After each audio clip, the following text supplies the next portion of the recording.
Alam mo ba na nalalaman ni Facebook ang binibisita nating apps kahit naka-offline tayo? Ibig sabihin, alam din niya kung ano ang ginagawa natin sa isang apps. Katulad na lang ang pagbibisita natin sa isang online shopping apps, ay alam niya ang hinahanap nating produkto. Kaya kung mapapansin niyo kapag nag-search kayo sa isang online shopping apps, halimbawa na lang damit, kapag nag-Facebook kayo, ay lalabas yung ads na damit. May paraan naman para hindi malaman ni Facebook ang binibisita natin na apps. Ibig sabihin, kailangan nating i-turn off. Kung gusto mo malaman kung paano i-turn off, panoorin mo ang video na to. Pero bago ang lahat, kung gusto mo ganitong video, ay huwag mo kalimutang i-follow para updated ka sa mga bago kong video. Pag-subscribe na rin sa aking YouTube channel, Brian Sides. Una, punta tayo ng Facebook apps. Ayan, kung nasa Facebook na tayo, dito sa may upper right side, yung matatong linya, pindutin lang to. Then, scroll up. Pindutin itong Settings and Privacy. Pindutin itong Settings. Then, scroll up.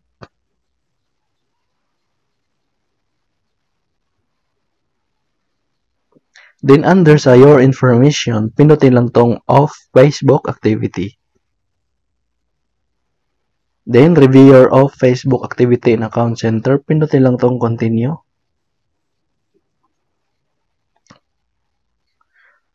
Ayan, nakalagay dito Your Activity of Meta Technologies. Pindutin ko lang tong Learn More About Activity of Meta Technologies. Ayan, so nakalagay dito so kahit naka-offline tayo kay Facebook, ay nare-record niya pa rin. So pindutin ko lang tong Next. So dito, how did we receive your activity? Pindutin lang itong Next. So, nakalagay dito, if you haven't allowed ads based on data from partners, then this activity isn't currently being used to show ads.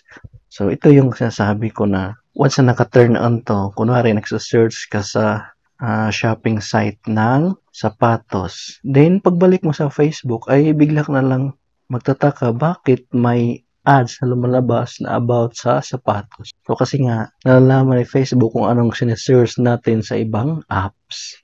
Balik lang tayo sa pinakauna. Then, dito sa baba, makikita mo ang disconnect specific activity. So, pinutin lang to. Ayan, then, kailangan i-enter yung password. Then, pagkatapos ma-enter yung password, pinutin lang tong continue. Ayan, disconnect specific activity. Ito yung binibisita ko na disconnect para na hindi na malalaman ni Facebook ay itap lang natin tong circle katabi ng application. Halimbawa itong TikTok. Ayan, Shopee, Screen, Unitalk, Bank. Ayan. Then pagkatapos, pinutin lang tong continue.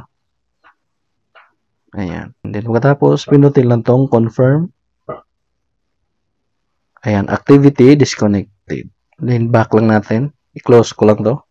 Then dito naman sa clear previous activity, pinutin lang to. So, i-clear natin yung na-record ni Facebook na activity nung nakaraan. So, pinutin lang tong clear. Ayan, clear previous activity. Ayan, previous activity cleared. Then, back ko lang. Then, pinutin ulit tong manage future activity. Check natin tong disconnect future activity. Pindutin lang tong continue. Pindutin ulit tong disconnect future activity. Ayan, future activity will be disconnected. So, hindi na marirecord ni Facebook yung mga activity natin once na naka-turn off to.